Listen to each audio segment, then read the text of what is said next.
পড়াশোনা করাবে ওকে, ও কিছু করবে কাজবো, আর কথা বেশি কি করবো আমি, ওর বাবার ইচ্ছে ছিল মা শুনুন, মা শুনুন, মা শুনুন, তোমার ছেলের পড়াশোনা 11-এ পড়ছে, 12 পাস পড়বে তো 11-12 এর পড়াশোনার দায়িত্ব আমাদের সরকার আমরা নিচ্ছি, ঠিক আছে? এর পড়াশোনার যাবতীয় খরচা, ফর্ম ফিল আপ থেকে শুরু করে যা কিছু, যদিও টিউশনে পড়ে তারও খরচা আমরা দেব। সেটা আমরা এখানে একজন বিশিষ্ট ব্যক্তিত্ব কেউ আছে যার পরে দায়িত্ব দিলে তিনি বলে দিতে পারেন। আপনি তো আছেন,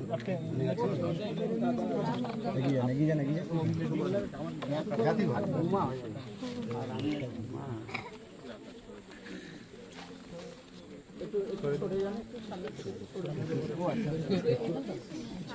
আপনার যারা ছবি তুলছেন ওই সাইড থেকে তুলুন।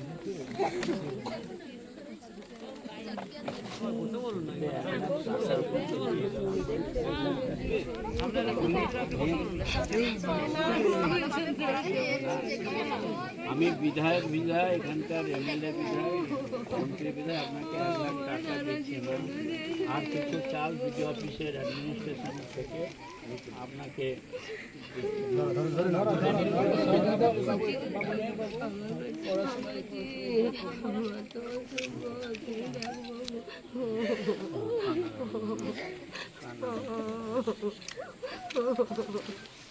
আপনাদের 3 দিনে কাজ হবে। অপঘাতে মৃত্যু হলে 3 দিনের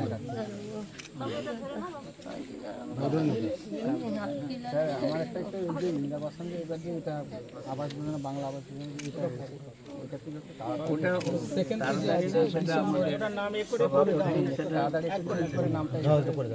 আরো যদি কিছু করা যায় মন্ত্রী মহোদয়, এরা খুব গরিব ফ্যামিলি, আমি স্বপন বলছি, হ্যাঁ যদি কিছু করা যায়।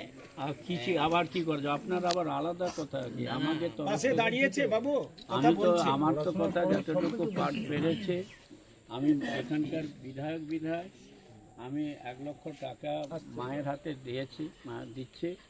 আর বিডিও অফিস থেকে আমি বিডিও সাহেবকে বলেছিলাম সভাপতিকে যে যাতে ওনাদের কিছু আমাদের যে এই যে ডিজাস্টার ম্যানেজমেন্টের তরফ থেকে ওই ভদ্রলোক যার স্বামী নিখোঁজ আছে, ওনার স্বামী তো ডেড হয়েছে, এনাকে পাওয়া গেছে, ওনাকে পাওয়া গেছে হয়েছে শনাক্তকরণ হয়েছে।